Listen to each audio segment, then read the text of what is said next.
বিসমিল্লাহির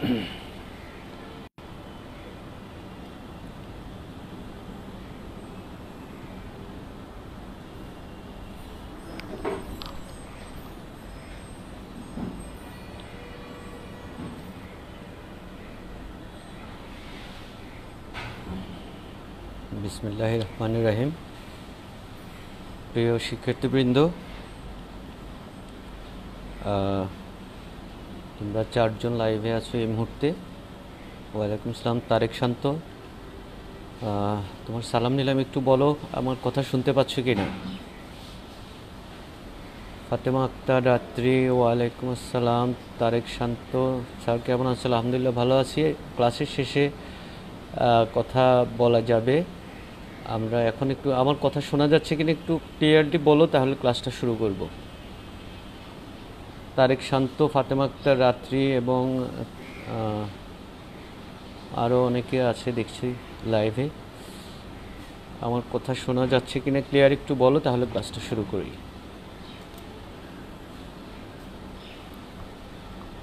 আশা করি শোনা যাচ্ছে। আজকে অনার্স সেকেন্ড ইয়ারের জি স্যার, শুনতে পাচ্ছি। Tarek, thank you Tarek. ঠিক আছে, আমরা ক্লাস শুরু করলাম। লক্ষ্মীপুর সরকারি কলেজের অনলাইন শ্রেণী কার্যক্রমের অংশ হিসেবে আজকে অনার্স তৃতীয় বর্ষে বাংলাদেশের রাজনৈতিক অর্থনীতি, political economy of Bangladesh, course number 22/1903 এ বিষয়ে আমি তোমাদের ক্লাস নিব। আগেই বলেছিলাম আজকে আমি যে বিষয়টি পড়াবো সেটা হচ্ছে রাজনৈতিক অর্থনীতি পাঠের গুরুত্ব। আমরা যেহেতু বলেছিলাম যে অনলাইন ক্লাসে পুরো কোর্স পড়ানো প্রায় অসম্ভব, জানি না কতদিন আমাদের এই পরিস্থিতির মধ্যে দিয়ে যেতে হবে। তো আমরা আশা করছি ইনশাল্লাহ পরিস্থিতি স্বাভাবিক হবে, আমরা কলেজে ফিরে যাব সবাই। তারপরেও যদি আমরা এখন নির্বাচিত অংশগুলো আলোচনা করব, যেগুলো তোমাদের জন্য বেশি ইম্পর্টেন্ট জানার জন্য এবং পরীক্ষার জন্য, দুই দিক থেকেই। আর যদি পরিস্থিতি স্বাভাবিক হয়, ক্লাস চালু হয়, আমরা ইনশাল্লাহ বিস্তারিত পুরো সিলেবাস আলোচনা করব। তো আমি বলেছি যে আজকে আলোচনা করব রাজনৈতিক অর্থনীতি বা পলিটিক্যাল ইকোনমি পাঠের গুরুত্ব, importance of the study of political economy. তো তার আগে পলিটিক্যাল ইকোনমি বলতে আমরা কি বুঝি এ বিষয়ে একটু আলোচনা করি। পলিটিক্যাল ইকোনমি আসলে একটি জটিল বিষয়, দুটি শাস্ত্রের সমন্বয়। একটা হচ্ছে পলিটিক্যাল সায়েন্স, অন্যটি হচ্ছে ইকোনমিক্স, অর্থশাস্ত্র এবং রাষ্ট্রবিজ্ঞান, রাষ্ট্রের শাস্ত্র, রাজনীতি শাস্ত্র। তো এটি ধারণাটি খুব বেশি পলিটিক্যাল ইকোনমি, এই কথাটি পলিটিক্স এবং ইকোনমিক্স এটা আমরা জানি প্রাচীন কাল থেকে চলে আসছে, কিন্তু পলিটিক্যাল ইকোনমি কথাটা খুব বেশি পুরনো নয়। আর রাজনীতি এবং অর্থনীতি একটি আরেকটির পুরো পরিপূরক, এটাও বলা যায়, কিংবা তার চেয়েও বেশি। রাজনীতি না থাকলে অর্থনীতি থাকে না, আবার অর্থনীতি রাজনীতিকে উপলক্ষ অবলম্বন করেই গড়ে ওঠে। তো সেদিক থেকে আমরা যদি পলিটিক্যাল সায়েন্স এবং ইকোনমিক্সের সংজ্ঞা তোমরা ভালো করে পড়ে নিবে, আমি একটু সংক্ষেপে বলি যে পলিটিক্যাল ইকোনমি যেহেতু রাষ্ট্রবিজ্ঞান এবং অর্থনীতির সমন্বয়। রাষ্ট্রবিজ্ঞান বলতে আমরা একেবারেই এক কথায় যেটা বুঝি, ক্ষমতার সম্পর্কের সাথে যারা জড়িত তাদের সাথে রাষ্ট্রের সম্পর্ক, এটি নিয়ে যে শাস্ত্র বিস্তারিত আলোচনা করে সেটি রাষ্ট্রবিজ্ঞান। আর অর্থনীতি বলতে আমরা এক কথায় যদি বলি, উৎপাদন এবং সম্পদের বন্টন ব্যবস্থা যাবতীয় বিষয় যে শাস্ত্র আলোচনা করে। আবার অর্থনীতির আরেকটি সংক্ষিপ্ত সংজ্ঞা এভাবে বলা যায়, অর্থনীতি গ্রিক শব্দ ইকোনমিয়া থেকে উদ্ভূত, এটা তোমরা জানো, যার অর্থ সাংসারিক ব্যবস্থাপনা। মানুষের দৈনন্দিন জীবনে সসীম সম্পদের সাহায্যে অসীম অভাব মেটানোর জন্য নিয়ত সংগ্রাম করতে হয়। তো অতি সহজে সুষ্ঠু এবং সুন্দরভাবে এই সমস্ত সমস্যার সমাধান কল্পে এবং সংগ্রামে জয়ী হওয়ার জন্য যে শাস্ত্র আয়ত্ত করতে হয় সেটাই অর্থশাস্ত্র বা অর্থনীতি। তো আমরা অর্থনীতির সংজ্ঞা থেকেও বুঝতে পারি যে এটি রাষ্ট্রেরও উদ্দেশ্য, জনগণের সর্বোচ্চ কল্যাণ সাধনের জন্য রাষ্ট্রের সৃষ্টি এবং রাষ্ট্রের প্রতিনিধি বা রাষ্ট্রের অংশ হিসেবে সরকার সে দায়িত্ব পালন করে। তো রাষ্ট্র মূলত যে দায়িত্বটা পালন করে জনগণের অর্থনৈতিক মুক্তি। আমরা আধুনিক রাষ্ট্রে, রাষ্ট্র সংগ্রামে, বিপ্লবে এই কথাগুলোই প্রথমে শুনি। আবার অর্থনীতির উন্নত করা, অর্থনীতিতে সমৃদ্ধ হওয়ার জন্য আমরা যেটি শুনি যে অর্থনীতি বান্ধব সরকার বা রাষ্ট্র প্রতিষ্ঠা করা, অথবা জনবান্ধব, অথবা সম্পদের সুষম বন্টন নিশ্চিত করবে এমন একটি রাষ্ট্র চাই। তো দেখা যায় যে আসলে রাষ্ট্র এবং অর্থনীতি দুটিকে আলাদা করে আলোচনা করা, আলাদা করা খুব কঠিন। অর্থনীতির জন্যই রাষ্ট্র বা সরকার, আবার সরকার বা রাষ্ট্রের জন্য অর্থনীতি। তো ঠিক আছে, আমরা বাকি কথা পরে আলোচনা করি। এর আগে আমরা উইকিপিডিয়াতে পলিটিক্যাল ইকোনমি সম্পর্কে ছোট্ট করে একটি সংজ্ঞা দেয়া আছে। আসলে এর আগে আরেকটু কথা বলিনি, যেহেতু পলিটিক্যাল ইকোনমি বিষয়টি এখনও একেবারে শাস্ত্র হিসেবে, খুব সংগঠিত কোনো শাস্ত্র হিসেবে আবির্ভূত হয়নি। আর সে কারণেই তোমরা দেখো যে কোনো বিশ্ববিদ্যালয়ে, বাংলাদেশে তো নয়ই, পৃথিবীর অন্য কোনো বিশ্ববিদ্যালয়ে পলিটিক্যাল ইকোনমি নামে কোনো সাবজেক্ট, ডিসিপ্লিন আলাদা করে পড়ানো হয় বলে আমার জানা নেই। কিন্তু বিষয়টি অত্যন্ত গুরুত্বপূর্ণ। অর্থাৎ গুরুত্বপূর্ণ হলেও এটি এখনও স্বতন্ত্র শাস্ত্র হিসেবে আবির্ভূত হয়নি। সেটার কি কারণ সেটাও আমরা একটু পরে আলোচনা করব। তার আগে আমি উইকিপিডিয়া যে সংজ্ঞাটি সংক্ষেপে একটি ধারণা দিয়েছে পলিটিক্যাল ইকোনমি সম্পর্কে, সেটি একটু পড়ি। Political economy is the study of production and trade and their relations with law, custom and government, and with the distribution of national income and wealth. অর্থাৎ এখানে সংক্ষেপে যেটা বলা হয়েছে যে আসলে পলিটিক্যাল ইকোনমি মূলত উৎপাদন এবং বাণিজ্য এবং তাদের সম্পর্ক, আইন নিয়ম রীতি এবং সরকারের সাথে তাদের সম্পর্ক নিয়ে আলোচনা করে, এবং এর সাথে সম্পদের বন্টন ব্যবস্থা ও জাতীয় আয় এবং মোট সম্পদ কি পরিমাণ আছে, কিভাবে সেটা বন্টিত হবে রাষ্ট্রের দায়িত্বে, এই বিষয়গুলো আলোচনা করে। এটা হচ্ছে উইকিপিডিয়ায়, তোমরা উইকিপিডিয়ায় পলিটিক্যাল ইকোনমি লিখে সার্চ করলে পাবে। এছাড়া বিশ্বের নামকরা অনেক বিশ্ববিদ্যালয়ের অনেক পণ্ডিত ব্যক্তি পলিটিক্যাল ইকোনমি সম্পর্কে ধারণা দিয়েছেন। তোমরা গুগলে সার্চ করলেই পাবে, বিস্তারিত জানতে পারবে। তো আমরা যেটি বলছিলাম যে পলিটিক্যাল ইকোনমি, আমরা পলিটিক্যাল ইকোনমির খুব সংগঠিত কোনো সংজ্ঞা পাওয়া যায় না। এটা যেহেতু বলছি এটা শাস্ত্র হিসাবে নতুন, এখনও সুসংগঠিত স্বতন্ত্র শাস্ত্র হিসাবে গড়ে ওঠেনি। তবে রাষ্ট্রের উন্নয়নে, রাষ্ট্রের মৌলিক উদ্দেশ্য সাধনে অর্থনীতির গুরুত্বকে বিবেচনা করে পলিটিক্যাল ইকোনমি নামে একটি শাস্ত্রের উদ্ভব হচ্ছে।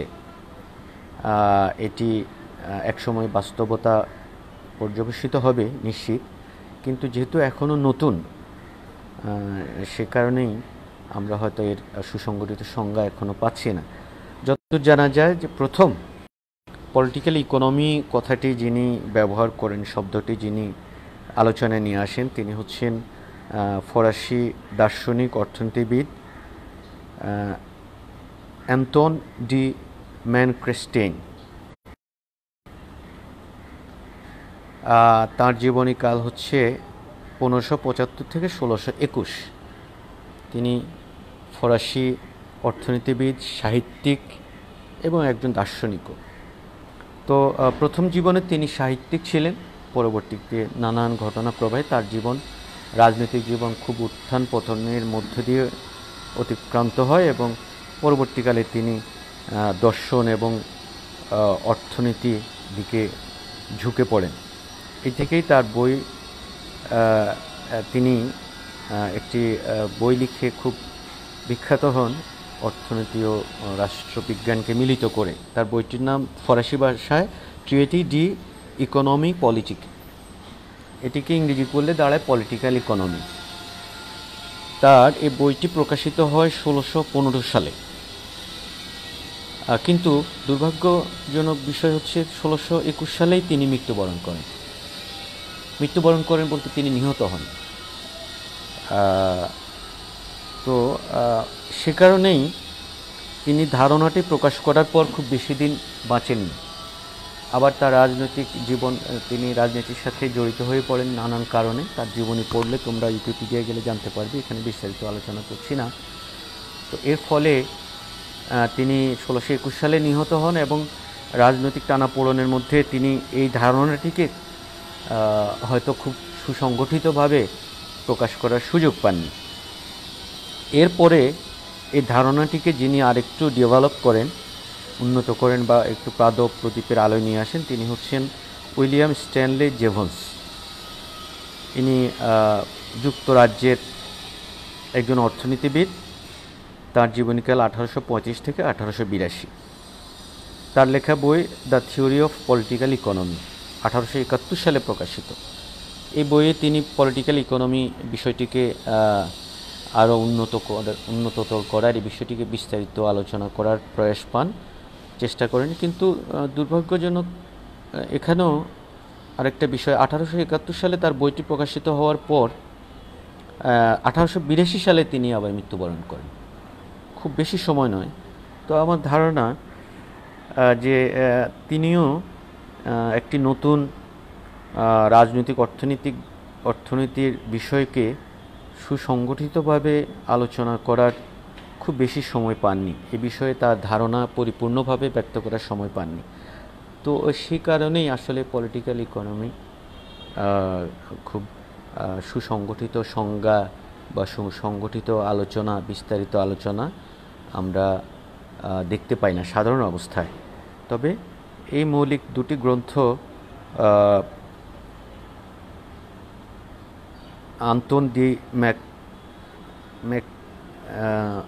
ম্যানক্রেস্টিয়ান এবং বানানটি আসলে ফরাসি শব্দ যেহেতু একটু কঠিন, অ্যান্টন ডি ম্যানক্রেস্টিয়ান এবং উইলিয়াম স্ট্যানলি জেভন্সের লেখা the theory of political economy এবং অ্যান্টন ডি ম্যানক্রেস্টিয়ানের লেখা ট্রিয়েটি দি ইকোনমি পলিটিক, এই দুটি বই আমরা হয়তো মূল বই পড়লে অথবা তার অনুবাদ পড়লে এই বিষয়গুলো সম্পর্কে আরও বিস্তারিত জানতে পারবো। আমরা হয়তো নেটে পাওয়া যাবে কিনা জানি না, আমাদের দেশে পাওয়া যায় কিনা সেটাও এই মুহূর্তে আমার ধারণা নেই। তো আমরা চেষ্টা করব, আমি একটু খোঁজ নিতে দেখি এই বইগুলোর হয়তো মূল কপি পাওয়া যেতে পারে, কিন্তু অনুবাদ পাওয়া যাবে কিনা আমি সন্দিহান। ঠিক আছে, যদি পাওয়া যায় আমরা হয়তো এই বিষয়ে আরও জানতে পারবো। যদি তোমাদের আগ্রহ থাকে, পরীক্ষায় ভালো করার জন্য নয়, শুধু নিজেরাও বোঝার জন্য। আর এই শাস্ত্রে যেহেতু প্রচুর গবেষণার সুযোগ আছে, একটি নতুন শাস্ত্র, তোমরা যারা ভবিষ্যতে গবেষক হতে চাও তাদের জন্য এই দুটি বই জোগাড় করে পড়ে নেওয়া। ইংরেজি ভাষায় হয়তো তো অবশ্যই পাওয়া যাবে, যেহেতু উইলিয়াম স্ট্যানলি জেভন্সের বইটি ইংরেজি ভাষাতে লেখা, আর অ্যান্টন ডি ম্যানক্রেস্টিয়ানের বইটি ফরাসি ভাষায় লেখা হলেও এটির পাওয়া যাবে, ইংরেজি অনুবাদ পাওয়া যাবে বলে আমার বিশ্বাস। যাই হোক, তো আমরা এ পর্যন্ত সংক্ষেপে একটু ধারণা দেওয়ার চেষ্টা করলাম যে পলিটিক্যাল ইকোনমি বলতে আমরা কি বুঝি।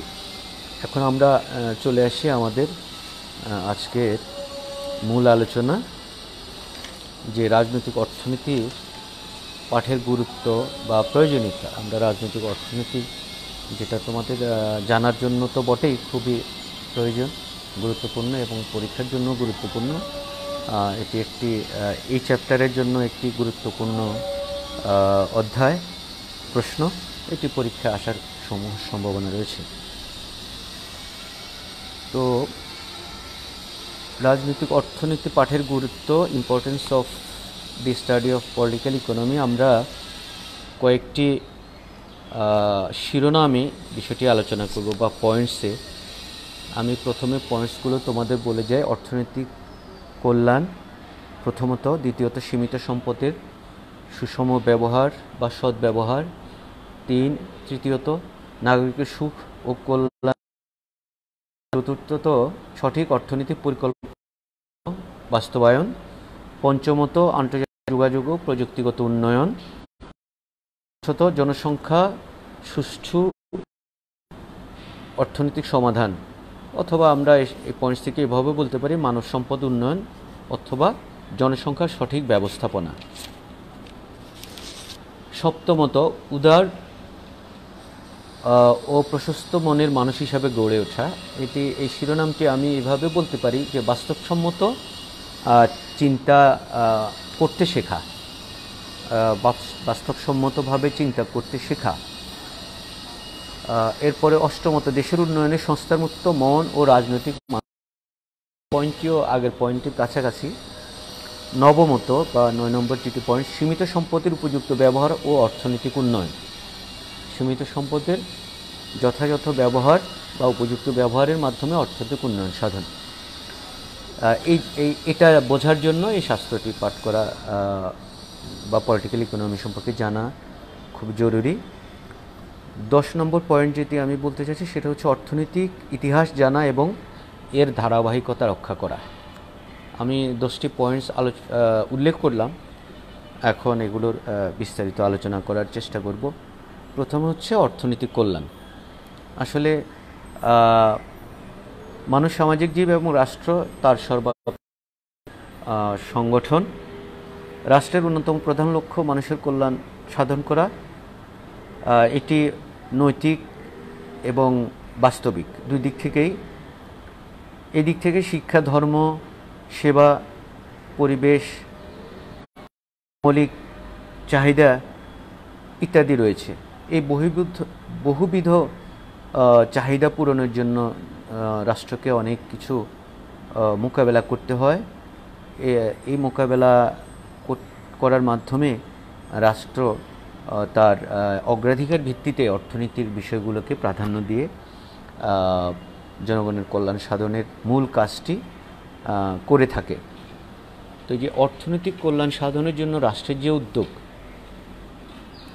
এটির সাথে নাগরিকদের সম্পৃক্ততা ছাড়া রাষ্ট্র যেহেতু মানবিক সংগঠন, রাষ্ট্রের অর্থনৈতিক কল্যাণ, রাজনৈতিক কল্যাণ, যে কোনো রকম রাষ্ট্রীয় উদ্যোগ সেটা নাগরিকদের নিয়ে এবং নাগরিকদের জন্য।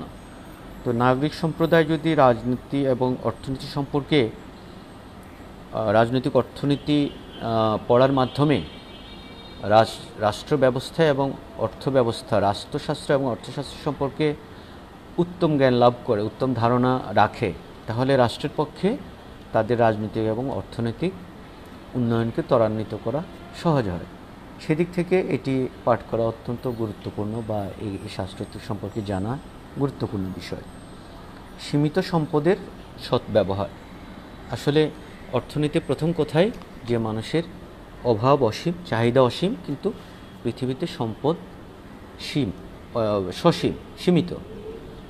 তো এই সীমিত সম্পদ মানুষ চাইলেই সম্পদ বৃদ্ধি করতে পারে না। যেহেতু আমাদের গ্লোব বা পৃথিবী নামক যে গ্রহ রয়েছে, এই গ্রহের বাইরে থেকে এখনও সম্পদ আহরণের কোনো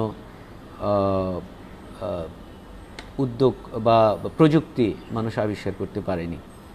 আমরা মাত্র চাঁদে অবতরণ করেছি, মঙ্গলে অবতরণ করা সম্ভব হয়নি এখনও। মঙ্গলে আমাদের স্পেস শাটল অবতরণ করেছে, মানুষ এখনও যেতে পারেনি। সেখানে যদি সম্পদ থাকে সেটা আহরণ করা, তো এর পরের গ্রহ নক্ষত্র তো আরও বহু দূরে। তো সুতরাং মানুষেরকে এই পৃথিবীর মধ্যেই যে সম্পদ রয়েছে সেটাকে দিয়েই তাদের চাহিদা পূরণ করতে হয়, কিন্তু সেটা যথারীতি সীমিত। তো সুতরাং অর্থনীতির মূল উদ্দেশ্যই হচ্ছে এই সীমিত সম্পদকে সুষম ব্যবহারের মাধ্যমে কি করে অসীম অভাব মেটানো যায়।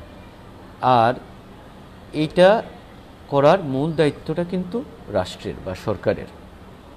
অর্থনীতিকে সেই পথে চালিত করার দায়িত্বটি সরকারের, অর্থাৎ পলিটিক্যাল ইকোনমি যৌথভাবে এই কাজটিও করতে হবে রাষ্ট্র এবং সরকার। রাষ্ট্র অথবা তার পক্ষে সরকার অর্থনৈতিক এই গতিধারাটা চালিয়ে নেবে। সুতরাং এই দিক থেকেও চিন্তা করলে পলিটিক্যাল ইকোনমি অধ্যয়ন করা জানা নাগরিকদের জন্য, রাষ্ট্রের জন্য খুবই প্রয়োজনীয় গুরুত্বপূর্ণ বিষয়। নাগরিকদের সুখ ও কল্যাণ অর্জন। নাগরিকের জীবনে সুখ সমৃদ্ধি কল্যাণ আনয়ন করা আধুনিক রাষ্ট্রের মূল লক্ষ্য। কিন্তু অর্থনৈতিক মন্দা, বেকারত্ব, সামাজিক নিরাপত্তাহীনতা, মুদ্রাস্ফীতি প্রভৃতি নানা অর্থনৈতিক সমস্যা এই মহৎ লক্ষ্য অর্জনের পথে অন্তরায় সৃষ্টি করে। তো নাগরিকদের সুখ সমৃদ্ধি অর্জন করা রাষ্ট্রের প্রধান উদ্দেশ্য বলা হচ্ছে, কিন্তু অর্থনৈতিক মন্দা, বেকারত্ব, সামাজিক নিরাপত্তাহীনতা, মুদ্রাস্ফীতি এই অর্থনৈতিক সমস্যাগুলো এই রাষ্ট্রের কল্যাণ মূল লক্ষ্য অর্জনের পথে বিরাট বাধা। তো সুতরাং দেখা যাচ্ছে যে রাষ্ট্র অর্থনীতির এই বিষয়গুলো ওভারকাম করতে না পারলে নাগরিকদের মৌলিক চাহিদা পূরণে, রাষ্ট্রের মৌলিক লক্ষ্য অর্জনে সক্ষম হবে না। এক্ষেত্রে দেখা যাচ্ছে রাষ্ট্র এবং অর্থনীতি, সরকার এবং অর্থনীতি যৌথভাবে কাজ করতে বাধ্য যদি নাগরিকদের সর্বোচ্চ সংখ্যক সমৃদ্ধ জীবন অর্জন করতে চায়। সুতরাং স্বাভাবিকভাবেই এখানেও পলিটিক্যাল ইকোনমি অধ্যয়ন করা, এই শাস্ত্র সম্পর্কে জানা খুবই জরুরি বিষয়। সঠিক অর্থনৈতিক পরিকল্পনা প্রণয়ন ও বাস্তবায়ন। রাষ্ট্র একটি সর্ববৃহৎ সংগঠন। তো রাষ্ট্রীয় নাগরিকদের রাজনৈতিক উদ্দেশ্য এবং অর্থনৈতিক উদ্দেশ্য অর্জনে যে কাজগুলো করে থাকে এগুলো সুষ্ঠু পরিকল্পনার মাধ্যমেই কেবল রাষ্ট্রের অর্থনৈতিক এবং রাজনৈতিক উদ্দেশ্য সাধন সম্ভব, লক্ষ্য অর্জন বা লক্ষ্যমাত্রা অর্জন করা সম্ভব। তো এই সুষ্ঠু অর্থনৈতিক পরিকল্পনা যেটা রাজনৈতিকভাবে গ্রহণ করা হয়, বলা যায় একটি দেশের অর্থনৈতিক পরিকল্পনার দায়িত্ব সরকারের, রাষ্ট্রের পক্ষে সরকারই করে থাকে, এটা রাষ্ট্র করে থাকে। সুতরাং এই সুষ্ঠু অর্থনৈতিক পরিকল্পনা ব্যতীত রাজনৈতিক উদ্দেশ্য যেমন অর্জন করা যায় না, তেমন অর্থনৈতিক উদ্দেশ্য অর্জন করা যায় না। এই সুষ্ঠু পরিকল্পনা কিভাবে করা সম্ভব? এই পরিকল্পনা সুষ্ঠুভাবে করার জন্য রাষ্ট্রের রাজনৈতিক বিষয়, রাজনৈতিক ব্যবস্থা সম্পর্কে যেমন স্পষ্টভাবে জানা দরকার, তেমনি অর্থনৈতিক ব্যবস্থা, তার ধারাবাহিকতা, অর্থনৈতিক অবস্থা, এর বর্তমান, অতীত, ভবিষ্যৎ, আন্তর্জাতিক অর্থনৈতিক অবস্থা ইত্যাদি সম্পর্কেও জ্ঞান থাকা খুবই জরুরি। তো সেদিক থেকে বিবেচনা করলে পলিটিক্যাল ইকোনমি পাঠ করার মাধ্যমে এই জ্ঞানগুলো সুষ্ঠুভাবে অর্জন করা সম্ভব। সেদিক থেকেও আমরা এই শাস্ত্রটি অধ্যয়নের গুরুত্ব উপলব্ধি করতে পারি। এরপরে পয়েন্টস হচ্ছে 5 নম্বর, আন্তর্জাতিক যোগাযোগ ও প্রযুক্তিগত উন্নয়ন। আন্তর্জাতিক যোগাযোগ এবং প্রযুক্তিগত উন্নয়ন এগুলো রাষ্ট্রের কাজ, কিন্তু অর্থনীতি সমৃদ্ধ করার মাধ্যমেই প্রযুক্তিগত উন্নয়ন এবং আন্তর্জাতিক যোগাযোগ শক্তিশালী বা সুষ্ঠু আন্তর্জাতিক যোগাযোগ রক্ষা করা সম্ভব। আমরা যে সমস্ত দেশের অর্থনীতি স্থিতিশীল, রাজনৈতিক ব্যবস্থা স্থিতিশীল, সেখানেই বিদেশি বিনিয়োগকারী সংস্থা বিনিয়োগ করতে আগ্রহী হয়, নিজেরাই এসে সেখানে আগ্রহ দেখায় যে আমরা এখানে বিনিয়োগ করতে চাই। তো এই উপযুক্ত অর্থনৈতিক এবং রাজনৈতিক পরিবেশ সৃষ্টি করা, এটা এবং প্রযুক্তির উন্নয়নের মাধ্যমে অর্থনীতিকে বা বিদেশি বিনিয়োগকে আকৃষ্ট করা, বিদেশের সাথে শক্তিশালী বাণিজ্যিক সম্পর্ক গড়ে তোলা। এটা রাজনীতি এবং অর্থনীতি যৌথভাবে জড়িত এই কাজটাতে। যেমন ধরো, আমরা জানি আধুনিককালে অর্থনৈতিক ব্যবস্থায় চীন সবচেয়ে অগ্রসমান। চীন একটি সমাজতান্ত্রিক রাষ্ট্র, কিন্তু গত কয়েক দশকে পৃথিবীর প্রায় প্রত্যেকটি দেশ এবং পুঁজিবাদী অর্থনৈতিক ধারক বাহক যে সমস্ত অঞ্চল, ইউরোপ, আমেরিকা এবং তার সাথে পুঁজিবাদী অর্থনীতি রক্ষা করে অর্থনৈতিক সমর্থক যে দেশগুলো, তাদের সকলেরই অর্থনৈতিক উৎপাদনের একটা অংশ চীনে রয়েছে। পৃথিবীর এমন কোনো মাল্টিন্যাশনাল কোম্পানি নেই, বিশেষ করে প্রযুক্তি কোম্পানি, যাদের কারখানা এখন চীনে নয়। তোমরা জানো যে পৃথিবীর 1 নম্বর যে মোবাইল কোম্পানি অ্যাপলের আইফোন, সেটাও কিন্তু মেড ইন চায়না, সেটারও মূল ফ্যাক্টরি কিন্তু চায়নাতে। অ্যাপল এখন আমেরিকাতে কিন্তু আইফোন তৈরি হয় না। আইফোন অ্যাপল কোম্পানির সুপারভিশনে এবং তাদের যান্ত্রিক প্রযুক্তিগত সহায়তায় ফ্যাক্টরি কিন্তু চীনা কারিগরদের সহায়তা বা শ্রমিকদের সহায়তা সেটি তৈরি হয়। এইভাবে পৃথিবীর সনি কর্পোরেশন, তারপরে পৃথিবীর প্রায় প্রত্যেকটা বড় যে প্রযুক্তি কোম্পানি, তোশিবা, এলজি বা এরকম যে কোম্পানিগুলো রয়েছে, আমরা ইলেকট্রনিক্স বা প্রযুক্তির দিক থেকে জায়ান্ট যে কোম্পানিগুলোকে জানি, এদের সবারই ফ্যাক্টরি চীনে। তো চীন তার প্রযুক্তির উন্নয়ন এবং অর্থনৈতিক স্থিতিশীলতা, রাজনৈতিক স্থিতিশীলতা দিয়ে এই পশ্চিমা বিশ্বে, পুঁজিবাদী বিশ্বের আস্থাটা অর্জন করেছে। এটা চীনের বিশাল কৃতিত্ব। যদিও সাম্প্রতিক সময়ে করোনা ভাইরাসজনিত কারণে এটি একটু চ্যালেঞ্জের মুখে পড়েছে। যাই হোক, সেটা সময়ের ব্যাপার এবং সেটা অন্য আলোচনার বিষয়, অনেক সময়ের বিষয়, আমরা সেদিকে যাচ্ছি না। তো আমরা যেটি বলছিলাম যে আন্তর্জাতিক যোগাযোগ এখন আসলে চীনকে তার দেশে বিনিয়োগ আকৃষ্ট করার জন্য, তার দেশে ফ্যাক্টরি বা কারখানা স্থাপন করার জন্য কারো কাছে গিয়ে বসে থাকতে হয় নাই। পৃথিবীর বড় বড় কোম্পানিগুলো নিজেরা তাদের উদ্যোগে লাভজনক এবং সুনিশ্চিত উৎপাদন এবং পরিবহন, বণ্টন এবং বাজারজাতকরণ নিশ্চিত হওয়ার প্রেক্ষিতে চীনে নিজেরা গিয়ে তাদের ফ্যাক্টরি স্থাপন করে এবং উৎপাদন শুরু করে। তো যেটি বলছিলাম, আমরা যে পয়েন্টে আন্তর্জাতিক যোগাযোগ এবং প্রযুক্তিগত উন্নয়নের জন্য রাজনৈতিক অর্থনৈতিক স্থিতিশীলতা এবং উন্নয়ন বা এ সম্পর্কে জানা প্রয়োজন।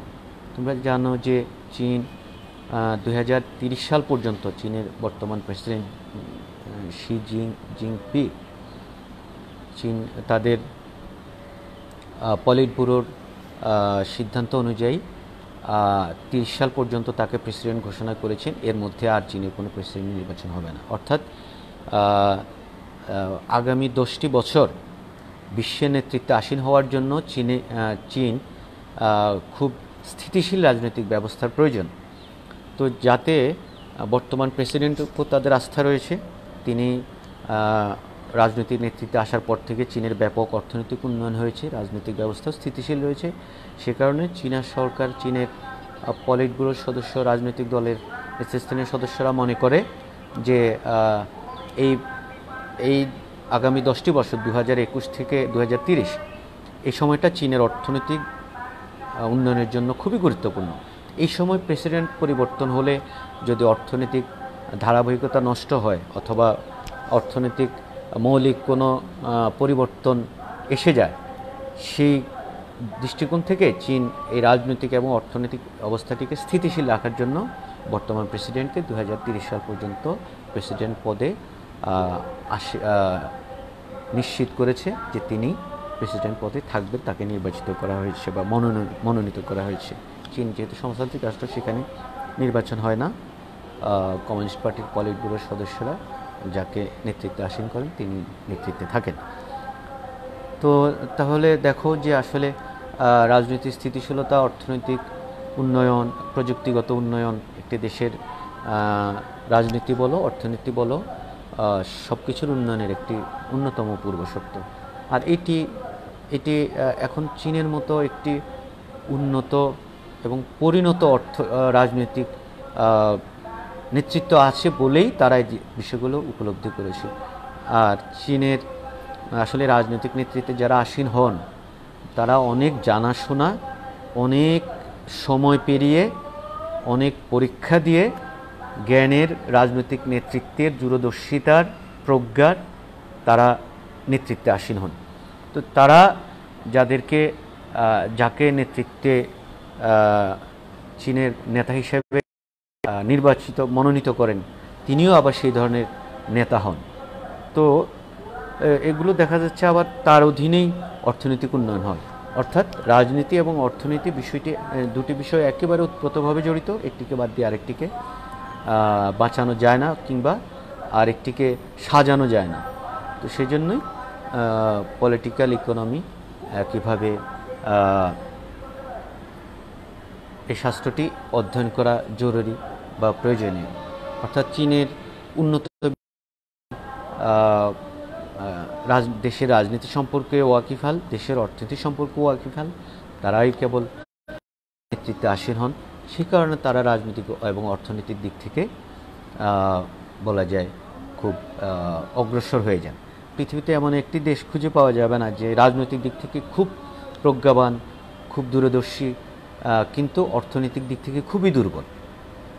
আবার অর্থনৈতিক দিক থেকে অত্যন্ত দুর্বল, একেবারেই অনুন্নত অবস্থা, কিন্তু রাজনীতি দিক থেকে খুব শক্তিশালী, এরকম দেশও নেই। আসলে যারা রাজনৈতিক দিক থেকে শক্তিশালী, প্রজ্ঞাবান, তারা অর্থনৈতিক দিক থেকে শক্তিশালী। আবার যারা অর্থনৈতিক দিক থেকে শক্তিশালী, রাজনৈতিক প্রজ্ঞা অর্জন করে, রাজনৈতিক পরিপক্কতা অর্জন করে, তারা অর্থনৈতিক দিক থেকেও শক্তিশালী হয়। আচ্ছা, আমরা পরের পয়েন্টসে চলে যাই। 6 নম্বর পয়েন্ট, জনসংখ্যার সমস্যার সুষ্ঠু অর্থনৈতিক সমাধান। এই পয়েন্টটি আমি এভাবে আলোচনা করব: মানব সম্পদ উন্নয়ন এবং জনসংখ্যার সঠিক ব্যবস্থাপনা। পৃথিবীতে জনসংখ্যার দিক থেকে অনেক শ্রেণীর রাষ্ট্র আছে।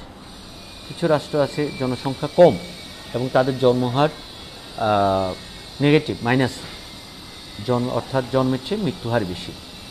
আবার কিছু দেশ আছে স্থিতিশীল, জন্ম মৃত্যু প্রায় সমান। কিছু দেশ আছে যে জনসংখ্যা একটু বেশি। আবার কিছু দেশ আছে তাদের মোট সম্পদ এবং অর্থনৈতিক অবস্থার তুলনায় জনসংখ্যা প্রবলভাবে বিস্ফোরণ। যেমন প্রথমে উদাহরণ হিসেবে বাংলাদেশকেই বলতে পারি। বাংলাদেশ আমাদের অর্থনৈতিক অবস্থা, অর্থনৈতিক উন্নয়ন এবং অর্থনৈতিক সমৃদ্ধির মাপকাঠিতে আমাদের জনসংখ্যা ব্যাপক। তো এই জনসংখ্যাকে সুষ্ঠু ব্যবস্থাপনার মাধ্যমে জনশক্তিতে রূপান্তর করা, যে সমস্ত দেশের জনসংখ্যা অতিমাত্রায় বেশি, তাদের জনসংখ্যাকে যেহেতু তাদের জনসংখ্যা বেশি, সে সমস্ত দেশেরই যাদের অর্থনৈতিক অবস্থা আসলে খুব ভালো নয়, তো এই অবস্থায় জনসংখ্যাকে তারা মানব সম্পদে রূপান্তর করার চেষ্টা করবে। আর যে সমস্ত দেশের জনসংখ্যা স্থিতিশীল আছে, তারা তাদের জনসংখ্যাকে আরও বেশি উন্নত, দক্ষ, প্রযুক্তি জ্ঞান সম্পন্ন, আরও বেশি শিক্ষিত করে গড়ে তোলার চেষ্টা করবে। অর্থাৎ জনসংখ্যার অনুপাতে অর্থনৈতিক ব্যবস্থা নেওয়া, উন্নয়নের ব্যবস্থা করা রাষ্ট্রের এটা দায়িত্ব। যে রাষ্ট্রের জনসংখ্যা যেই পরিমাণ অথবা যে অনুপাতে আছে, সেই রাষ্ট্র জনসংখ্যার ব্যবস্থাপনা সেভাবে গড়ে তুলবে। যদি জনসংখ্যা বেশি হয়, সেখানে জনসংখ্যাকে জনশক্তিতে বা মানব সম্পদে রূপান্তর করার জন্য তাদেরকে সেভাবে গড়ে তুলবে। তো এই বিষয়গুলো জানার জন্য কিন্তু রাজনীতি এবং অর্থনীতি, অর্থাৎ পলিটিক্যাল ইকোনমি জানা খুবই জরুরি। এদিক থেকেও আমরা এই রাজনীতি অর্থনৈতিক শাস্ত্রটি অধ্যয়ন করার গুরুত্ব অনুধাবন করতে পারি। এরপরে সপ্তমত, বাস্তবসম্মত মনোভাব তৈরি করা। আসলে রাজনীতি এবং অর্থনীতি মানুষের আবেগ থাকেই, কিন্তু রাষ্ট্র এবং অর্থনৈতিক ব্যবস্থা খুব বেশি আবেগ নির্ভরশীল নয়। আবেগ দিয়ে এই দুটি ব্যবস্থাকে দীর্ঘ সময়ের জন্য নিয়ন্ত্রণ কিংবা উন্নয়ন করা যায় না। রাষ্ট্রনীতি এবং অর্থনীতি একটি বাস্তবসম্মত চিন্তা ভাবনা থেকেই তৈরি হওয়া উচিত। যেমন কোনো দেশের সাথে আবেগীয় সম্পর্ক গড়ে তোলাও উচিত নয়, আবার অতিমাত্রায় বাস্তবিক হওয়াও উচিত নয়। একটি দেশের সাথে আরেকটি দেশের কূটনৈতিক সম্পর্ক হবে দুয়ের মাঝামাঝি। বাস্তবিক শুধুমাত্র আবেগীয় সম্পর্ক থাকলে সেই সম্পর্ক দীর্ঘস্থায়ী হয় না, যে কোনো সময় সংঘাত অনিবার্য হয়ে উঠতে পারে। আবার খুব বেশি বাস্তবসম্মত সম্পর্কও সঠিক নয়, কারণ যখন একটি বন্ধুপ্রতিম রাষ্ট্রের কাছ থেকে একটি রাষ্ট্র যখন অর্থনৈতিক বা রাজনৈতিক সহায়তা নেবে, আবার তার বিপদে আপদে নিজের একটু ক্ষতি হলেও বা নিজের কষ্ট হলেও ঝুঁকি নিয়ে হলেও তাকে সাহায্য করতে হবে।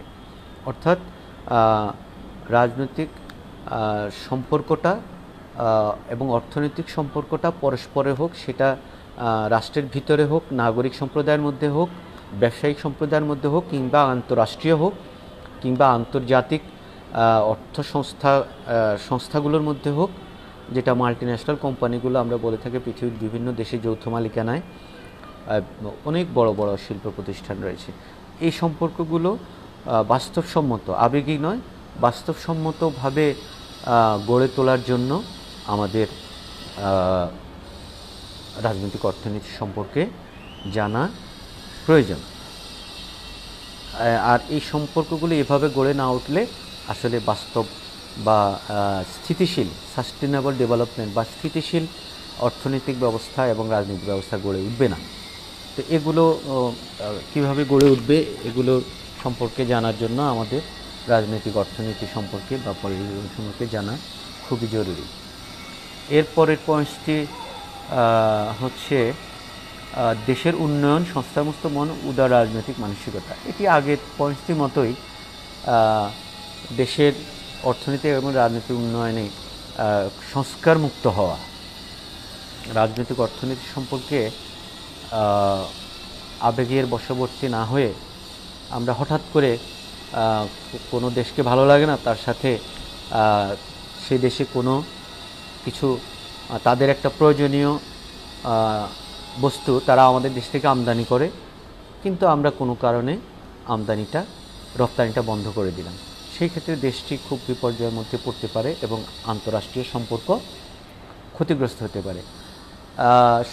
এখানে সংস্কারমুক্ত হওয়া যায় পলিটিক্যাল ইকোনমি পড়লে। তার আরেকটি উদাহরণ আমি দিতে পারি, যেটি হচ্ছে আমাদের দেশে ভারতীয় গরুর আমদানি। ভারত থেকে বাংলাদেশে প্রতি বছর প্রচুর পরিমাণ গরুর আমদানি হয়, ভারতীয়রা রপ্তানি করে। তো ভারতীয়দের গরুর সাথে আসলে ভারতীয়দের একটি ধর্মীয় অনুভূতি জড়িত আছে। এ নিয়ে মাঝে মধ্যে একটু টানাপোড়েন তৈরি হয়।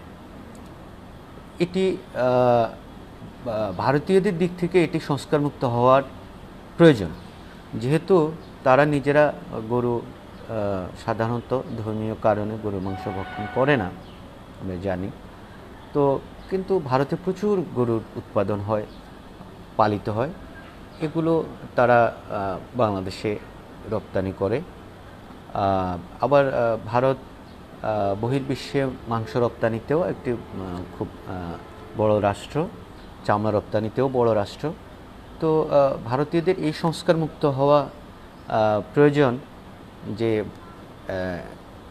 যারা অর্থনীতি এবং রাজনীতি সম্পর্কে বোঝে, যে এই গরু রপ্তানি এবং গরুর চামড়া এবং মাংস রপ্তানি ভারতের অন্যতম আয়ের উৎস। তো রাষ্ট্রকে, ভারত একটি বিশাল দেশ, বিশাল জনসংখ্যার দেশ, প্রায় 130 থেকে 40 কোটি মানুষ।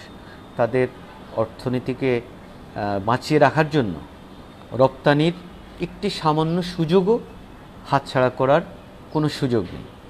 তো সেই কারণেই ভারতীয় বা এই সমস্ত দেশের মানুষ যত বেশি রাজনৈতিক অর্থনীতি সম্পর্কে জানবে, তারা তত বেশি উদারমনা হবে, সংস্কার মুক্ত হবে, এবং তারা বাস্তব অবস্থাটা বুঝবে যে এটা আমাদের অর্থনীতির জন্য এটা খুবই প্রয়োজনীয়। আমাদের বিশাল জনসংখ্যার দেশ, এই এই এত প্রায় 150 কোটির কাছাকাছি, এই এত বিশাল জনগোষ্ঠীকে অর্থনৈতিকভাবে সমৃদ্ধ করার জন্য, তাদেরকে বাঁচিয়ে রাখার জন্য, সুন্দরভাবে তাদের মৌলিক চাহিদা পূরণ করার জন্য যে কোনো রপ্তানি সুযোগ গ্রহণ করা উচিত। এদিক থেকে ভারতীয়রা যদি যত বেশি সংস্কার মুক্ত হবে, তত বেশি তাদের রপ্তানি আয় বাড়বে এই খাতে। অন্য খাতগুলো অন্য বিষয়। তো আমরা এই পয়েন্টসগুলোটা থেকে এ কথায় বুঝতে পারি যে রাজনৈতিক অর্থনীতি সম্পর্কে মানুষ যত বেশি জ্ঞান লাভ করবে, যত বেশি জানবে, তত তারা উদারমনা হবে, সংস্কার মুক্ত হবে, দেশের অর্থনীতির এবং রাজনীতির বাস্তব অবস্থা বুঝতে পারবে। ভারতীয়রা এটুকু বুঝতে পারবে যে তাদের প্রধানমন্ত্রী বা তাদের সরকারের এই প্রায় 150 কোটি জনসংখ্যাকে মৌলিক চাহিদা পূরণ কত কঠিন ব্যাপার। তো তারা তখন উপলব্ধি করবে যে আমাদের সংস্কার মুক্ত হওয়ার প্রয়োজন, যদি তাদের মধ্যে অন্য কোনো সংস্কার থেকে থাকে। এটা শুধু ভারতের জন্য নয়, আমাদের দেশেও আমাদের জন্য বা পৃথিবীর যে কোনো দেশের জন্য, আমাদের মধ্যেও যদি এরকম কোনো সংস্কার থাকে যে আমরা অমুক দেশে এটা রপ্তানি করব না, অমুক দেশ থেকে এটা আমদানি করব না, সেটা সম্পূর্ণ সব সময়ের জন্য সঠিক নয়। আমরা যেটা প্রয়োজনীয় সেটা আমদানি করব, যেটা প্রয়োজন সেটা রপ্তানি করব। এখানে আবেগের বশবর্তী না হয়ে বাস্তবসম্মতভাবে চিন্তা করা প্রয়োজন। আবার ভারত গরু রপ্তানি করে, সেটা আবেগের বিষয় না, তাদের প্রয়োজন। আমরা আমদানি করি, এখানেও খুব বেশি আবেগের চেয়ে বরং বাস্তব বিষয়টা জরুরি। আমাদের প্রয়োজন আছে বলেই তো আমরা আমদানি করি। অবশ্যই ভারত কখনো জোর করে বাংলাদেশে গরু পাঠিয়ে দেয় না। আমাদের দেশে চাহিদা আছে, আমাদের প্রয়োজন, আমাদের ধর্মীয়, আমাদের প্রোটিনের চাহিদার জন্য প্রতি বছর প্রচুর গরু মাংসের প্রয়োজন হয়, সেই জন্য আমরা গরু ভারত থেকে আমদানি করি। আর আমাদের ধর্মীয় একটি উৎসবের সময়, মুসলমানদের ঈদুল আজহার সময় প্রচুর গরুর চাহিদা থাকে, সে কারণেও আমরা আমদানি করতে বাধ্য হই। তো সেটাই এখানে আন্তঃরাষ্ট্রীয় প্রয়োজনের উপর নির্ভরশীল। এখানে সংস্কার কুসংস্কার বা আবেগ অনুভূতির চেয়ে বাস্তবসম্মতভাবে চিন্তা করা প্রয়োজন। তো আমরা দু দেশের নাগরিকগণই যত বেশি রাজনৈতিক অর্থনীতি সম্পর্কে সচেতন হব, জানব, তত বেশি এইগুলো আমরা সংস্কার মুক্ত হব। আমরা আমাদের সরকারের দৃষ্টিকোণ থেকে, দুই দেশেরই সরকারের দৃষ্টিকোণ থেকে আমরা বিষয়টি বোঝার চেষ্টা করব এবং এটাকে বাস্তব অবস্থাটা যা সেটা মেনে নিতে পারব বলে মনে করি। এরপরে নবম পয়েন্টস, যেটি আগে বলেছিলাম, সীমিত সম্পদের উপযুক্ত ব্যবহার এবং অর্থনৈতিক উন্নয়ন। সর্বশেষ পয়েন্টের আগের পয়েন্ট, নবম পয়েন্টটি, যেটি যে আগেও বলেছিলাম যে অর্থনীতির মূল কথাই সম্পদ সীমিত, কিন্তু চাহিদা এবং অভাব অসীম। তো এই অসীম চাহিদা এবং অসীম অভাব আর সীমিত সম্পদের মধ্যে সমন্বয় করা অর্থনীতির কাজ। আর এই সমন্বয় করার কাজটি রাষ্ট্রও করে থাকে। অর্থনীতিতেও এটি আলোচিত হয়, আবার অর্থনীতি আলোচনা করে, কিন্তু কাজটি আবার বাস্তবে রূপায়িত করে সরকার বা রাষ্ট্র। অর্থনীতিতে আলোচিত হয় সম্পদ কতটুক সীমিত, সম্পদ অভাব কতটুক অসীম, চাহিদা কিভাবে নিরূপিত হয়, চাহিদা কিভাবে বৃদ্ধি পায়, নতুন নতুন অভাব পূরণ হয়, আবার নতুন চাহিদা তৈরি হয়, কেন হয়, কিভাবে হয়, এই বিষয়গুলো আলোচনা করে অর্থশাস্ত্র। কিন্তু এই অর্থশাস্ত্রকে ব্যবহার করে, অর্থশাস্ত্রের এই মতবাদগুলোকে ব্যবহার করে রাষ্ট্রকে অর্থনীতির চালিকা শক্তি বা মানুষের অর্থনীতির এই মতবাদগুলোকে ব্যবহার করে মানুষের সীমিত সম্পদ দিয়ে কিভাবে অসীম অভাব, অসীম চাহিদা মেটানো যায়, এই উদ্যোগটি আবার রাষ্ট্রকে নিতে হয়। তো সুতরাং এদিক থেকেও চিন্তা করলে যে রাষ্ট্র এবং অর্থ, এই দুই ব্যবস্থাকে যুগপৎভাবে, সমান্তরালভাবে উন্নয়নের পথে নিয়ে যাওয়ার জন্য পলিটিক্যাল ইকোনমি অথবা রাজনৈতিক অর্থনীতি বিষয়টা জানা খুবই জরুরি। অর্থশাস্ত্র পাঠ করা জরুরি। এরপরে সর্বশেষ যে পয়েন্টটি আমি আলোচনা করব সেটা হচ্ছে এই শাস্ত্র পাঠ করার মাধ্যমে অর্থনৈতিক ইতিহাস জানা এবং এর ধারাবাহিকতা রক্ষা করা সম্ভব হয়। রাজনীতি জানতে গেলে আমরা রাজনৈতিক ইতিহাস জানতে হয়, ইতিহাস আলোচনা করি, পাঠ করি। অর্থনীতি আলোচনা পড়তে গেলে আমরা প্রাচীনকাল থেকে বর্তমান অবস্থা পর্যন্ত কোন অর্থনৈতিক অবস্থার স্তর অতিক্রম করে এসেছি এগুলিও আমরা আলোচনা করি বা জানি। তো এগুলো জানার মাধ্যমে আমাদের রাজনৈতিক ব্যবস্থাকে আমরা কিভাবে আরও ভবিষ্যতে কিভাবে সাজাতে পারি, কি রাজনৈতিক ব্যবস্থার পরিবর্তন করা উচিত, কোন রাজনৈতিক ব্যবস্থাকে আমরা গ্রহণ করব, কি পরিকল্পনা গ্রহণ করব অর্থনৈতিক উন্নয়নের জন্য, এগুলো সম্পর্কে অনেক সুষ্ঠু পরিকল্পনা গ্রহণ করতে পারি এবং অনেক কিছু জানতে পারি। যেমন আমরা আজকে যে ট্রান্স এশিয়ান হাইওয়ে, আমি একটি উদাহরণ দিচ্ছি তোমাদের। ট্রান্স এশিয়ান হাইওয়ে আসলে এটি আজ থেকে প্রায় 500 বছর আগে শেরশাহ সূরি, যিনি প্রথম জীবনের সম্রাট, মুঘল সাম্রাজ্যের প্রতিষ্ঠাতা সম্রাট বাবরের সেনাধ্যক্ষ ছিলেন। এরপরে সম্রাট বাবরের পুত্র হুমায়ুনের সময় তিনি বিহারের শাসনকর্তা নিযুক্ত হন। পরে তিনি বাংলা জয় করেন এবং এর ধারাবাহিকতায় তিনি একসময় মুঘল সম্রাটের কাছ থেকে আগ্রার ক্ষমতা লাভ করেন 1540 সালে এবং 1545 সাল পর্যন্ত তিনি মুঘল সাম্রাজ্যের অনেক অংশ শাসন করেন সম্রাট হিসেবে।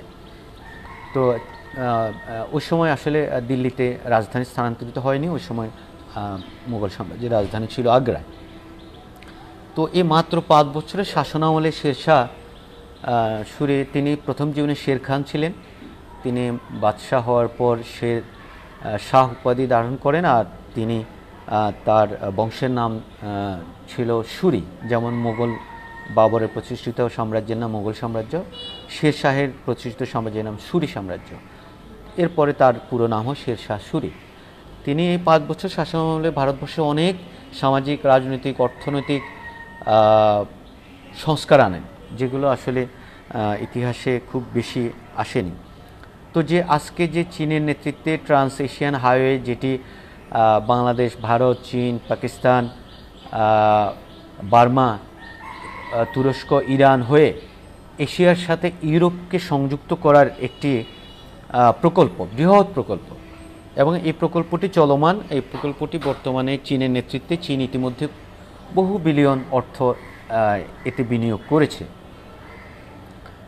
তো দেখো, এই পরিকল্পনাটি কিন্তু আজ থেকে 500 বছর আগে শেরশাহ তার শাসনামলে 1540 থেকে 45 সালের মধ্যে চিটাগং থেকে সোনারগাঁ, বাংলাদেশের চট্টগ্রাম থেকে সোনারগাঁ, এরপরে যশোর হয়ে ওয়েস্ট বেঙ্গল অর্থাৎ পশ্চিমবঙ্গ, এরপরে দিল্লি থেকে পাকিস্তান, পেশোয়ার হয়ে পাকিস্তান, এরপরে আফগানিস্তান।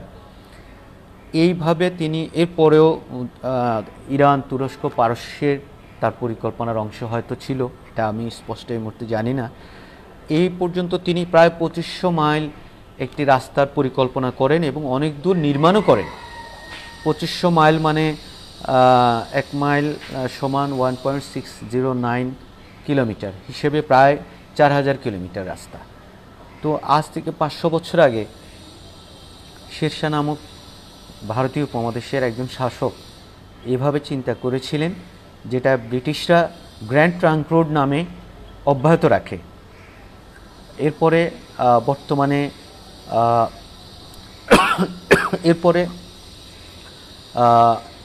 এশিয়ান হাইওয়ে নামে এটা প্রচলিত ছিল দীর্ঘদিন। বর্তমান ট্রান্স এশিয়ান হাইওয়ে নামে চীনের নেতৃত্বে এটি এশিয়া থেকে ইউরোপকে সংযুক্ত করার একটি হাইওয়ে প্রকল্প হিসেবে এগিয়ে যাচ্ছে।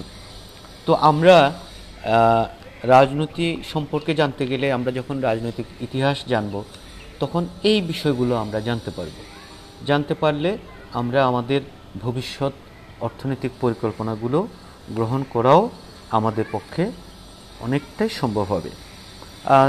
শেরশাহ সূরি যেটি চেষ্টা করেছিলেন উপমহাদেশের পূর্ব থেকে পশ্চিম অংশকে, একেবারে পূর্ব থেকে পশ্চিম অংশকে সংযুক্ত করা, আর বর্তমানে চীনের উদ্দেশ্য হচ্ছে এশিয়াকে ইউরোপের সাথে সড়ক পথে সংযুক্ত করা। এখানে অনেক সাগরের উপর বড় বড় ব্রিজ তৈরি হবে। তো এর ফলে এশিয়াকে ট্রান্স হাইওয়ের মাধ্যমে এশিয়াকে ইউরোপের সাথে সড়ক পথে সংযুক্ত করলে যে দুটি মহাদেশ সড়ক পথে সংযুক্ত হলে যে পৃথিবীতে যে অর্থনৈতিক অগ্রগতির যে বিরাট পরিবর্তন আসবে সেটা অভাবনীয় এবং অকল্পনীয়। তো দেখো কি স্পষ্টভাবে দেখা যাচ্ছে যে আমাদের রাজনৈতিক অর্থনীতি পাঠের মাধ্যমে আমরা কতভাবে উপকৃত হই, নাগরিকরা কত সচেতন হতে পারে যে আমরা যারা রাষ্ট্রবিজ্ঞানের ছাত্র, আমরা যখন উপমহাদেশের রাজনৈতিক ইতিহাস পড়তে যাই তখন মুঘল সাম্রাজ্য তো আমরা অবধারিতভাবেই পড়ি। মুঘল সাম্রাজ্যের মাঝখানে যে শেরশাহ নামক একজন শাসক 5 বছর শাসন করেছেন, তার যে অর্থনৈতিক এবং যোগাযোগ ব্যবস্থার যে সংস্কার, যে বিশাল উদ্যোগ, সেটি আমাদেরকে বিস্মিত করে। এবং সেই উদ্যোগই ধারাবাহিকভাবে এরপরে ব্রিটিশ সরকার, এরপরে বর্তমানে ব্রিটিশরা যাওয়ার পর পাকিস্তান, ভারত এবং বর্তমানে চীনের নেতৃত্বে এটাকে যে এই রাস্তাটিকে, এই সড়কটিকেই, এই ঐতিহ্যকে, এই অনুপ্রেরণাকে কাজে লাগিয়ে এশিয়ার সাথে ইউরোপের একটি সড়ক পথে যোগাযোগ ব্যবস্থা স্থাপনের যে চেষ্টা, যে অর্থনৈতিক অগ্রগতি, এশিয়ার অর্থনৈতিক অগ্রগতির জন্য যে একটা মাইলফলক হবে, এটি কত বিরাট একটি উদাহরণ এবং ঘটনা। তো সুতরাং আমি আবারও বলছি যে রাষ্ট্রবিজ্ঞানের ছাত্র হিসেবে আমরা এটি ভাবেই জানি বা পড়ি। তো এটা পড়ার ফলে আমরা রাজনৈতিকভাবে সচেতন হই, রাজনীতি সম্পর্কে জানতে পারি। কেননা শেরশাহ সূরির সেই পথ ধরে আজকে আরেকটি এশিয়ার রাষ্ট্রগুলো এগিয়ে যাচ্ছে। ওই ঐতিহ্যটা জানা আছে বলেই বর্তমানে অর্থনৈতিক অগ্রগতির জন্য এই চেষ্টাটা সবাই নিচ্ছে। তো অর্থাৎ দেখা যাচ্ছে যে রাষ্ট্রবিজ্ঞান জানলে অর্থনৈতিক অগ্রগতি সম্পর্কেও জানা যায়, ইতিহাস সম্পর্কেও জানা যায়, আবার দুটোকে একত্রিত করে রাজনৈতিক এবং অর্থনৈতিক উন্নয়নের ধারাবাহিকতা রক্ষা করা, এটাকে একেবারেই উন্নতির শিখরে নিয়ে যাওয়া সম্ভবপর হয়। তো সর্বশেষ আমরা বলতে পারি, আমি 10টি পয়েন্টে আলোচনা করেছি যে রাজনৈতিক অর্থনীতি আসলে একটি আরেকটির পরিপূরক নয়, একটির উপর আরেকটি নির্ভরশীল। দুটি থেকে কোনোটিকে আলাদা করা যায় না। অর্থনীতি মানেই রাজনীতি, রাজনীতি মানে অর্থনীতি, রাজনীতির উদ্দেশ্য অর্থনৈতিক উন্নয়ন, অর্থনীতির উদ্দেশ্য আবার রাজনীতির উপর নির্ভরশীল। সরকারের অর্থনৈতিক কোনো দেশে অর্থনীতি যত সমৃদ্ধ হোক, যদি সরকার ব্যবস্থা দুর্বল হয়, যদি রাজনৈতিক ব্যবস্থা পরিপক্ক না হয়, স্থিতিশীল না হয়, তাহলে কিন্তু সেখানে অর্থনৈতিক অগ্রগতি হবে না। আবার রাজনৈতিক ব্যবস্থা যদি পরিপক্ক হয়, অর্থনৈতিক অবস্থা যদি ভঙ্গুর হয়, সেখানেও অর্থনৈতিক বা রাজনৈতিক অগ্রগতি সম্ভব হবে না। আমরা পলিটিক্যাল ইকোনমির যদি দেশের দিক থেকে উদাহরণ দিই, তাহলে আমার মনে হয় আমি যুক্তরাষ্ট্রকে সবচেয়ে বড় উদাহরণ দিতে পারি। পলিটিক্যাল ইকোনমির সবচেয়ে বড় উদাহরণ যুক্তরাষ্ট্র, যারা রাজনীতিকে অর্থনৈতিক শক্তি হিসেবে ব্যবহার করেছে, অর্থনীতিকে রাজনৈতিক শক্তি হিসেবে ব্যবহার করেছে। আমি প্রায় 1 ঘন্টার সময় হয়ে আসছে, 5 মিনিট আছে, সংক্ষেপ শেষ করে দিচ্ছি। আমি একটু উদাহরণ দিচ্ছি। 2002 বা 1 সালে আমি ব্রিটিশ কাউন্সিলে বাংলাদেশ আমেরিকান সোসাইটির উদ্যোগে বাংলাদেশস্থ একটি 2 দিনের ওয়ার্কশপে অংশগ্রহণ করি। তো সেই ওয়ার্কশপে আমেরিকান সোসাইটি এবং কালচার সম্পর্কে যত না আলোচনা হয়েছে তার চেয়ে বেশি হয়েছে যুক্তরাষ্ট্রের সমালোচনা। এবং ওয়ার্কশপের দ্বিতীয় দিন অংশগ্রহণকারীদের মধ্যে উপস্থিত প্রশ্নের উত্তর দেওয়ার জন্য উপস্থিত ছিলেন তৎকালীন আমেরিকান রাষ্ট্রদূত। তিনি প্রশ্নের উত্তর দিয়েছেন, কিন্তু সেখানে আমেরিকান কালচার এবং আমেরিকান সংস্কৃতি এবং আমেরিকান সমাজ সম্পর্কে প্রশ্নের চেয়ে বিশ্বব্যাপী আমেরিকার ভূমিকা নিয়ে আমেরিকার সমালোচনাই বেশি হয়েছে। কিন্তু আমেরিকান রাষ্ট্রদূত সেখানে কোনো বিরূপ মন্তব্য করেননি কিংবা রাগ করেননি। তিনি অত্যন্ত হাসি মুখে প্রত্যেকটি প্রশ্নের উত্তর দিয়েছেন। তো এই উদাহরণটি আমি এই জন্যই দিলাম যে সেখানে আমরা যারা অংশগ্রহণ করেছি তাদের ফিন্যান্স করেছে মূলত যুক্তরাষ্ট্রের এম্বাসি।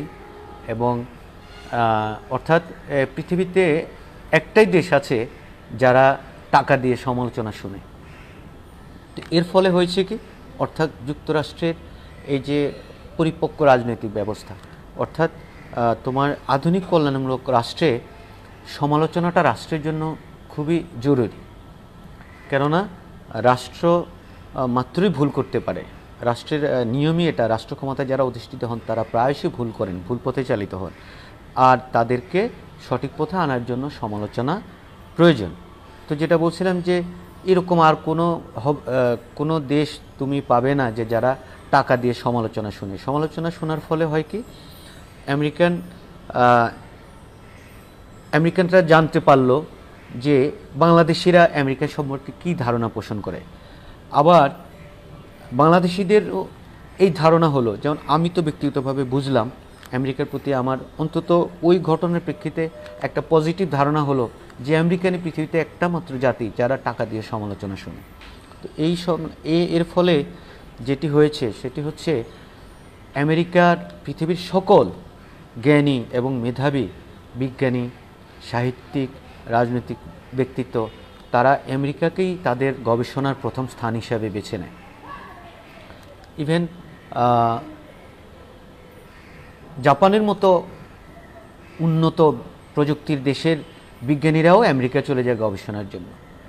তো এর ফলে তোমরা দেখো যে আমেরিকা প্রতি বছর যে বিভিন্ন বিষয়ে নোবেল পুরস্কার দেওয়া হয়, নোবেলের প্রায় বেশিরভাগই, শতকরা প্রায় বোধহয় 80 থেকে 90% আমেরিকানরা পায়।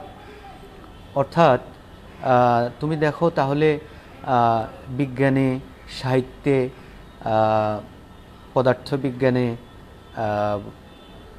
কী বলা যায়, রসায়নে, যেদিকেই যাও, চিকিৎসা বিজ্ঞানে, যে আমেরিকান বিজ্ঞানীদের জয় জয়কার। অর্থাৎ পৃথিবীর সমগ্র জ্ঞানী মানুষ, সমগ্র বড় বড় গবেষক মেধাবী মানুষই আমেরিকায় গিয়ে নাগরিকত্ব নেয়। তারা কেউ জন্মসূত্রে আমেরিকান। তবে আবার দেখা গেছে যে নোবেল প্রাইজ যারা পাচ্ছে তাদের বেশিরভাগই জন্মসূত্রে আমেরিকান নয়। তাদের কারো বাবা আমেরিকান অথবা মা অন্য দেশি, কারো মা আমেরিকান, বাবা অন্য দেশি, কারো বাবা মা উভয় অন্য দেশি। আবার কেউ জন্ম অন্য জায়গায়, কিন্তু সে লেখাপড়ার এক পর্যায়ে গবেষক হিসেবে আমেরিকায় চলে গেছে এবং সেখানে গিয়ে গবেষণা করে নোবেল পুরস্কার অর্জন করেছে। তো প্রতি বছর শুধু নোবেল পুরস্কার বাবদ আমেরিকা কত মিলিয়ন ডলার আয় করে, কিন্তু এটা একেবারেই নস্যি, খুব সামান্য একটা অর্থ। আমেরিকান এই সমস্ত বিজ্ঞানীরা আমেরিকার রাজনৈতিক অর্থনৈতিক ব্যবস্থাকে উন্নত করার জন্য, আমেরিকার জিডিপি জিএনপি উন্নয়নের জন্য, সমগ্র পৃথিবীব্যাপী আমেরিকার রাজনৈতিক এবং অর্থনৈতিক শক্তিকে ধরে রাখার জন্য যে অবদান রাখে সেটা তো ট্রিলিয়ন ট্রিলিয়ন ডলার। ওই তুলনায় নোবেল প্রাইজের অর্থটা খুবই সামান্য, একেবারে নস্যি, বলার মতোই না, কোনো অর্থই না। তো কেন এরকম হয়? ওই যে আমি উদাহরণ দিয়েছিলাম যে আমেরিকায় পৃথিবীর একমাত্র দেশ যারা টাকা দিয়ে সমালোচনা শুনে। তো এই সমালোচনাটা আমেরিকান সম্পর্কে মানুষের পজিটিভ ধারণা তৈরি করে। পৃথিবীর প্রত্যেকটা জ্ঞানী মেধাবী মানুষ গবেষণার জন্য আমেরিকাকেই তার দেশ হিসাবে বেছে নেয়, তার জায়গা হিসেবে, গবেষণা ক্ষেত্র হিসেবে বেছে নেয়। আবার মানুষের আমেরিকা সম্পর্কে মানুষের পজিটিভ ধারণা তৈরি করে। আর এই পুরো প্রক্রিয়াটা আজকে যে পলিটিক্যাল ইকোনমিকে ব্যবহার করে আমেরিকা মাত্র 1492 সালের 12ই অক্টোবর আমেরিকা আবিষ্কৃত হয়, আজ থেকে মাত্র 500 বছর আগে। অথচ আমাদের ভারতীয় উপমহাদেশের সমৃদ্ধ ইতিহাস, নালন্দা বিশ্ববিদ্যালয় কত হাজার বছর আগে। অথচ আমরা কোথায়? আর মাত্র 500 বছরে আজ আমেরিকা কোথায়, অর্থনৈতিক এবং প্রযুক্তি দিক থেকে, রাজনৈতিক শক্তির দিক থেকে আমেরিকা সমগ্র পৃথিবীকে শাসন করে। তো যে আমি বললাম যে পলিটিক্যাল ইকোনমি সবচেয়ে বড় উদাহরণ আমেরিকা। তারা রাষ্ট্রনীতি এবং অর্থনীতিকে একই জায়গায় এনে একটি সমৃদ্ধশালী এবং কী বলে শক্ত বন্ডিং তৈরি করেছে, যার ফলে আজকে তারা পৃথিবীকে শাসন করে। তো ঠিক আছে, আমি যতটুকু সম্ভব চেষ্টা করেছি রাজনৈতিক অর্থনীতি বলতে আমরা কী বুঝি, এটি পাঠের গুরুত্ব আশা করি তোমরা বুঝতে পেরেছো। তোমাদের জন্য এই লাইভ প্রোগ্রামটি তো থাকলোই নেটে, এখান দিয়ে তোমরা পরেও শুনতে পারবে, ডাউনলোড করে নিতে পারবে। আর আগামী ক্লাসে তোমাদের স্বাগতম জানাই। আর করোনা ভাইরাসজনিত বর্তমান সমস্যা, আবারও বলছি, সরকার তথা স্বাস্থ্য বিভাগের নির্দেশনা মেনে চলবে, যতদূর সম্ভব বাড়িতে থাকবে, জরুরি প্রয়োজন ছাড়া বাইরে যাবে না। এবং এই সুযোগটি কাজে লাগিয়ে তোমাদের আগে যে পড়াগুলো ঠিকমতো হয়নি আর সুযোগ পাওনি, সেই পড়াগুলো শেষ করে নিবে, বাড়িতে বেশি বেশি পড়বে। আর সবাই ভালো থাকবে। আল্লাহ হাফিজ।